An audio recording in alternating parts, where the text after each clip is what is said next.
This is World Now with Derek Branson.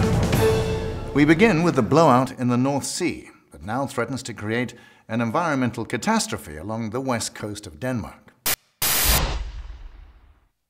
Could that happen? Is there anybody here who would like to stand up and say that simply couldn't happen? No, absolutely, because we know that it can. You have over and over and over again the same kind of accidents, following the same mistakes, the same events. So we are not only not learning from similar companies, we are not learning from our own issues. How can you change that?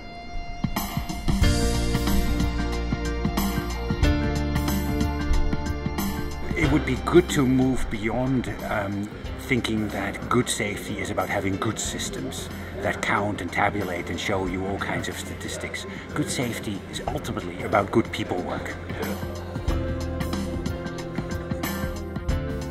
I'm very pleased to welcome you to this annual Offshore Safety Conference. We have more than 300 registered participants, so again, this is a record. For such a small oil community to fill a hall with over 300 people is an outstanding effort. I've never seen so many people, so many passionate people committed to earnestly talking about improvements.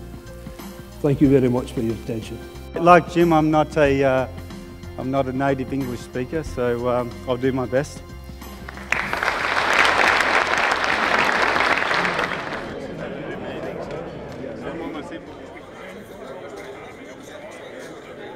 We know that hindsight is a huge obstacle to learning from failure. This is known as the hindsight and outcome bias, and it's very important to understand that as soon as you know the outcome, your assessment of the performance that led up to it changes dramatically. Richard Cook, a colleague of mine in healthcare, has drawn this up really beautifully. Right? After the accident, we come in, the analysts, and say, look, you should have zigged, but you zagged. Because after the accident, it becomes so easy to convert this grand complexity where there were all kinds of pitfalls and risks, all kinds of decisions to be taken. It becomes so easy, once we know the outcome, to go to the last decision that allowed it to happen and say, look, if only you had done this, if only you had done that. If you want to work on prevention, you have to make sure that you understand why it makes sense for people to do what they do.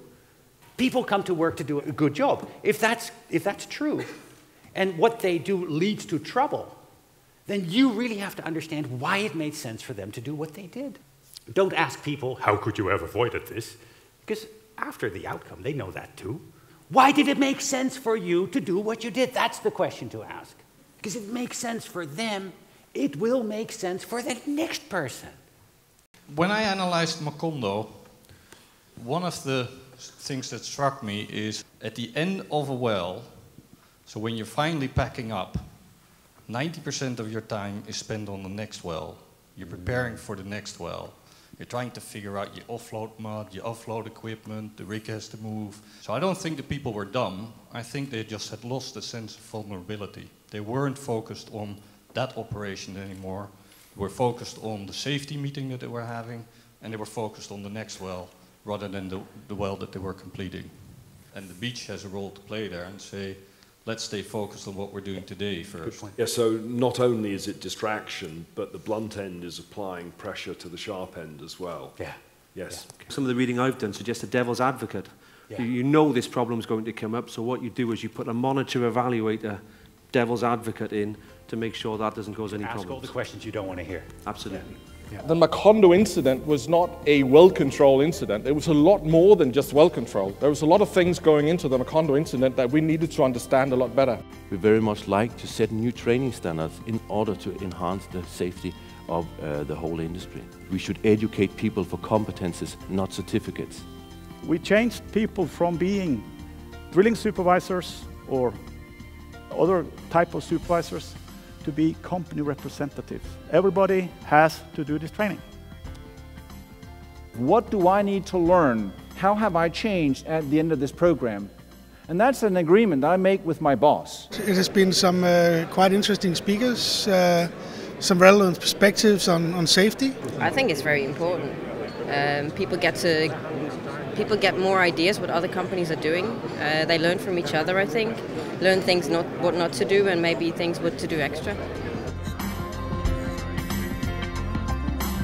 I think a lot of accidents happens because they have all the best intentions in loyalty to the company. They think it's in the best interest of the company, and that's why they take these risks. All right, supervisors, you're in charge. By the way, I think that the supervisor is standing right there, leaning against the cardboard boxes. All right? Good job, boys. Thanks for getting the load up the balcony. Are you in the business of rewarding the wrong stuff? This, for the record, is not an LTI. You have developed a fantastic repertoire of massive fraud. Perhaps not legally, but ethically, yes. Fraud on a massive scale. Here's a man in a hospital with a broken leg, broken at the workplace, for 6 weeks. But he's working. So we don't have an LTI. So the numbers look good. I think all of you know that having a guy in a hospital bed with a computer so that he doesn't become an LTI is not entirely ethical, right? And there's really playing with the numbers, and there's many other things that you probably do to achieve the low numbers. I think the question that we need to face is, why does it make sense for you in the industry to keep doing this? Why does it make sense? How are you held accountable? What makes you look good, right? What makes you look bad? How do you keep your job? How do you lose your job? How do you make the next career step, right? Not by going from 0 LTIs to 10 LTIs. All of us HSEQ managers here, we are measured on the historical data from last year or the last month. What we need to look at also, what we do when we write tenders and so on, we don't even stick it in anymore. We write about all the good stuff we can do. Good, that's very good. Because that's what you need to do. You don't need to talk about what happened yesterday. You can't hate it. But did that take a lot of courage on you as an organization? No, it doesn't. It doesn't. And really. you haven't lost contracts as a result of that? Actually, won 3 out of 4, so it's not too bad. Excellent. Instead of a normal exhibition, this is so fantastic for us because it's really the right people. It's a good way to meet our customers. All we're talking about today about learning and speed of response is that the best organisations are distinguished by the fact that when they do overstretch, which is inevitable, they spot that they've overstretched quickly and they snap back effectively and quickly. And we probably, as many other organizations, suffer from what I call KPI pollution. KPI pollution. Yes, we have tons of KPIs. And that in many cases actually leads to the fact that our leaders, they are managing instead of leading. Because they are sitting behind their desks, operating tons and tons of pieces of paper instead of being out there. We should be measuring the OM on how many hours he spent on the deck every day instead of answering reports or writing permit to works or whatever it is. 10,000 data points in the offshore industry in Norway, NTNU data, shows that there is a very clear distinction between, this is just published in Safety Science, very clear distinctions in organizations that have this frontline supervisor and managerial presence and those that don't. All right? And if you do count the negatives and think that's an interesting measure, it actually shows up. Right? So there seems to be very little substitute for being out there. Senior management have a perception of things being much better within HSE than they are really. Do you see that as well? The closer you are to the action, the more accurate your interpretation of what's going on. Right. And the whole point of all this is to close that gap by being proactive in the way that you investigate and objective in your investigation style. So we need behavioural root cause analysis teams from the front line. We need safety leadership walk and talks where the first question is why. We do need to think about the human and social aspects. We've got to get our organisation to a state where they are detecting and responding to weak signals and the workforce feel it's safe to do so. Accidents will always happen. Always. Yeah, no matter what you do, they will always happen. The question is only how often. If accidents are inevitable, how is it that every single accident that there's ever been, with the benefit of hindsight, you can find a very simple way of stopping. And why do we even investigate them then, if they are so inevitable, if they really are accidental? You know, why do we spend tens of millions of dollars on investigations? You've got a huge industry out there which is designed to swing into action when... To divvy up the cash afterwards. To divvy up the cash to the survivors. Yeah. And this really is where the just culture really hits a roadblock. And I think this is what we're seeing in Macondo, particularly. Where the two engineers are being prosecuted? Where the two engineers are being prosecuted, where the geologist who is accused of covering up flow rates is being prosecuted, but above all, the company is being prosecuted. And of course, now everybody's disappeared behind, they put up their photon shields and their defensive shields. And of course, the real casualty is now going to be, well, what is the real truth? And if there are some of us who believe the real truth is how do you get organizations sensitive to responding to weak signals decisively, then this industry is going just about the right way it can possibly do to kill this thing off. I think that is extremely harmful for a just culture, for a learning culture, for a safety culture, right?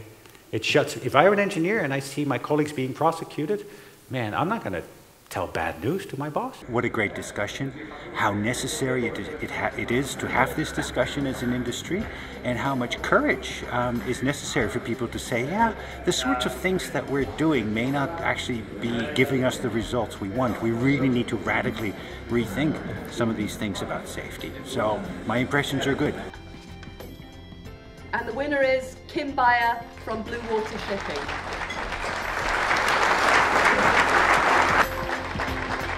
Congratulations. Thank you very much. Thank you very much.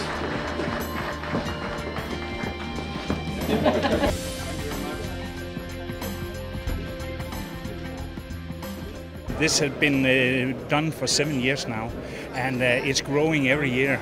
And you can also see the participants that they come from UK, US, Norway too. So it's very, very important that we have this every year.